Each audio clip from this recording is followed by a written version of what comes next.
जय हिंद दोस्तों, क्या हाल है। स्वागत है आप सभी का। इस वीडियो में मैं आपको बताऊंगा आचार्य रामचंद्र शुक्ल का जीवन परिचय, जो कि बोर्ड एग्जाम की दृष्टि से काफी ज्यादा इंपॉर्टेंट है और हर साल बोर्ड एग्जाम में आता है। इसको मैं रटवाऊंगा नहीं, बिल्कुल आसानी से आपका तैयार करवा दूंगा और ये बोर्ड एग्जाम में 5 अंक का पूछा जाता है। चलिए इसको पूरा का पूरा मैं तैयार करवाता हूं। ये मेरे पास पेपर है, आप लोग देख सकते हो, और इसमें भी बोर्ड एग्जाम में पूछा गया ये प्रश्न है और आपके बोर्ड एग्जाम में 100% आएगा। देख सकते हो, आचार्य रामचंद्र शुक्ल का जीवन परिचय।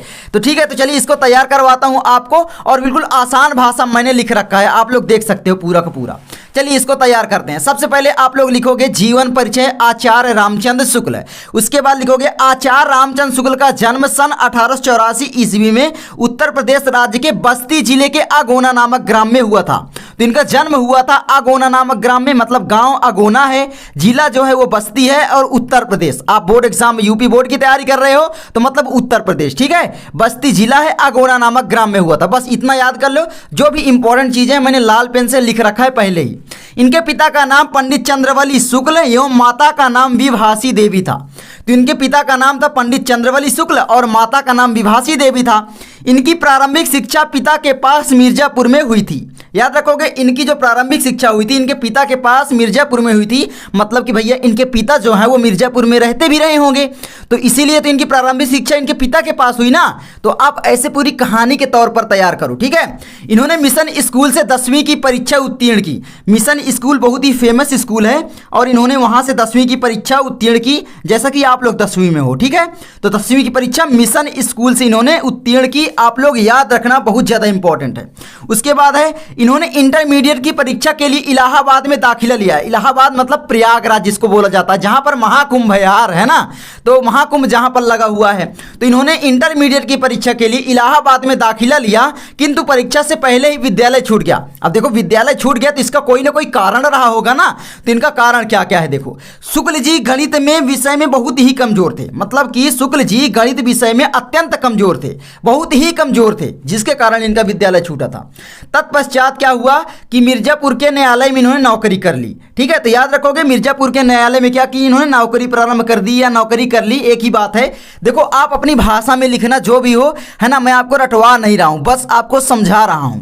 उसके बाद है भाई, जब नौकरी कर ली तो उसके बाद है यह नौकरी इनके स्वभाव के अनुकूल नहीं थी, मतलब कि भाई ये करना कुछ दूसरा चाह रहे थे, मजबूरी में ये नौकरी ये वाली कर रहे थे, है ना, न्यायालय में। तो याद रखोगे, मजबूरी में कर रहे थे, इनके स्वभाव के अनुकूल नहीं थी, इनको पसंद नहीं थी। आप ऐसे भी लिख सकते हो कि यह नौकरी इनको पसंद नहीं थी, जिसके कारण इन्होंने नौकरी को बाद में छोड़ दिया, जैसे कि देखो आगे लिखा है। अतः ये मिर्जापुर के मिशन स्कूल में चित्रकला के अध्यापक हो गए। अध्यापक हुए होंगे तो भैया ये वाली नौकरी ये तो छोड़े होंगे ना भैया। तो ये नौकरी इन्होंने छोड़ करके मिशन स्कूल में ही चित्रकला के अध्यापक हो गए। अब देखो, मिर्जापुर के मिशन स्कूल से इन्होंने 10वीं की परीक्षा भी उत्तीर्ण की थी, और जहां पर इन्होंने 10वीं की वहीं पर ये चित्रकला के अध्यापक भी हो गए, है ना। आगे बढ़ते हैं। अध्यापन कार्य करते हुए इन्होंने अनेक कहानी, कविता, निबंध, आलोचना आदि की रचना की। तो भाई ये तो हर एक लेखक में लिख सकते हो आप कि अध्यापन कार्य करते हुए या कोई भी काम करते हुए, तभी तो ये अनेक कहानी, कविता, निबंध, नाटक ये सब लिखेंगे। तो सिंपल है, इन्होंने कहानी भी लिखी थी, जैसे 11 वर्ष का समय, कविता भी इन्होंने बहुत सारी लिखी, निबंध इनके फेमस ही हैं, चिंतामणि विचार भी थी, ये सब आपको पता है। आलोचना इनकी रसमीमांसा, त्रिवेणी और सूरदास, ये इंपॉर्टेंट है, नीचे मैंने लिखा भी है ना। इनकी रचना की इन्होंने। इनकी विद्वता से प्रभावित होकर या इनकी विद्वता एवं प्रतिभा से प्रभावित होकर इन्हें हिंदी शब्द सागर के संपादन कार्य में सहयोग के लिए काशी नागरी प्रचारणी पत्रिका में काशी नागरी प्रचारणी सभा में सम्मान सहित बुलाया गया। मतलब ये इतने ईमानदार थे, इतने कर्मठ थे, इतना अच्छे से काम करते थे कि इनके सम्मान के लिए इन्हें हिंदी शब्द सागर के संपादन कार्य में सहयोग के लिए बुलाया गया काशी नागरी प्रचारणी सभा में। काशी नागरी प्रचारणी पत्रिका एक निकलती थी पहले, वो बहुत ही फेमस पत्रिका होती है, तो इसको भी आप रेड से लिख सकते हो, बाकी है ना, काशी नागरी प्रचारणी सभा में बुलाया गया। जब इनको बुलाया गया तो क्या हुआ, इन्होंने 19 वर्षों तक काशी नागरी प्रचारणी पत्रिका का संपादन कार्य किया। जब इनको बुलाया गया वहां पर बातचीत हुई होगी, बातचीत में फाइनली डिसीजन हुआ कि भाई आप इसका संपादन करेंगे, इस पत्रिका का आप संपादन करेंगे। तो इन्होंने क्या किया कि 19 वर्षों तक काशी नागरी प्रचारणी पत्रिका का इन्होंने संपादन किया। कुछ समय पश्चात इनकी नियुक्ति काशी हिंदू विश्वविद्यालय में हिंदी विभाग के प्राध्यापक के रूप में हो गई। तो क्या हुआ, ये जब इस पत्रिका का संपादन कार्य कर रहे थे 19 वर्षों तक इन्होंने किया, तो भाई इनके पास इतना एक्सपीरियंस आ गया ना लिखते लिखते, है ना, क्योंकि संपादक का मतलब ही होता है लिखना ये सब, तो भाई एक्सपीरियंस आ गया। जब एक्सपीरियंस आ जाएगा तो भाई सिंपल सा है, बड़े स्कूल या कॉलेज में इनकी नियुक्ति होगी। तो मतलब काशी, है ना, जो कि बनारस आप कह सकते हो, हिंदू विश्वविद्यालय में हिंदी विभाग के प्राध्यापक के रूप में इनकी नियुक्ति हुई। उसके बाद क्या हुआ, तत्पश्चात हिंदी विभाग के अध्यक्ष पद पर आसीन हुए। जब भाई इतना अच्छा काम ये करते थे ना कि भाई एक के बाद एक पदोन्नति इनकी होती जा रही थी। ठीक है, आगे अब देखो, इनकी मृत्यु सन 1941 ईस्वी को हो गई। तो आप लोग सबसे सिंपल है याद रखोगे ऐसे, मैं आपको समझा देता हूं, ठीक है, दोबारा से, कि भाई आप लिखोगे जीवन परिचय आचार्य रामचंद्र शुक्ल।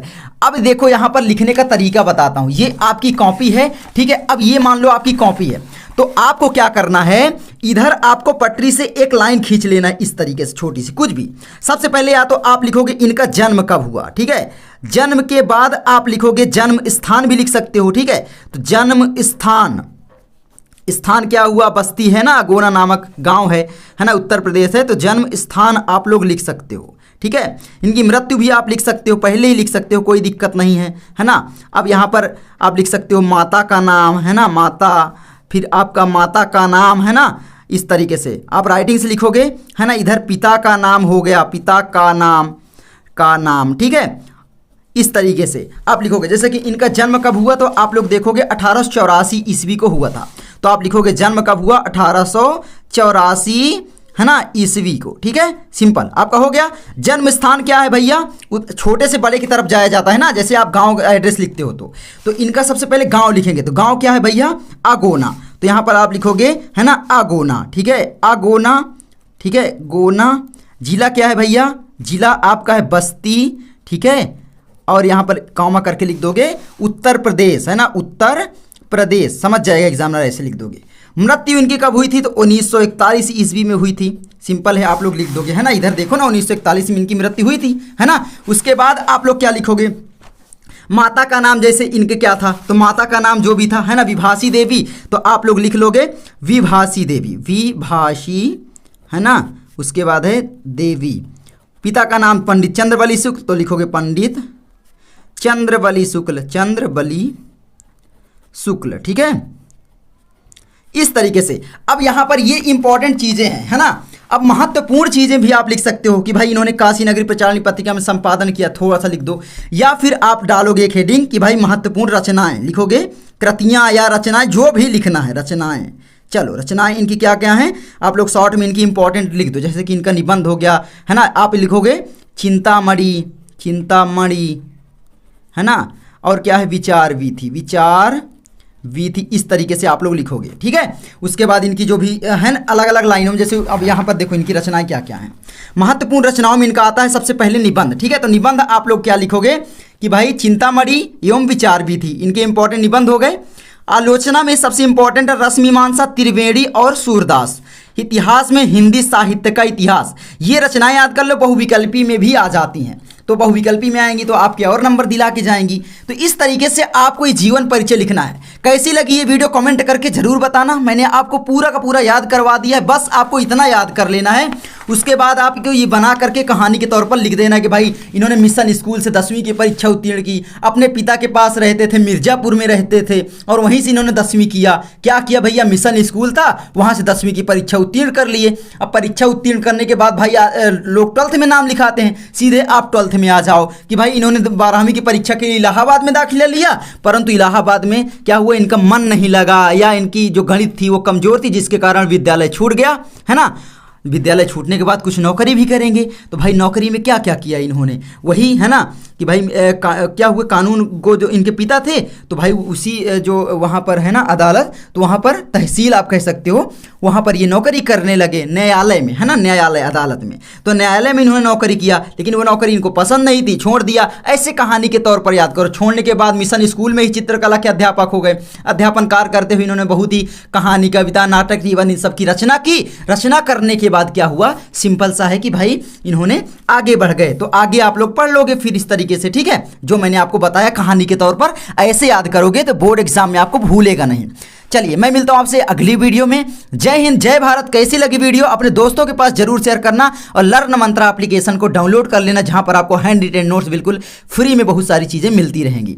मैं मिलता हूं आपसे अगली वीडियो में, ठीक है। प्ले स्टोर से डाउनलोड करना है लर्न मंत्रा एप्लीकेशन। जय हिंद, जय भारत, वंदे मातरम।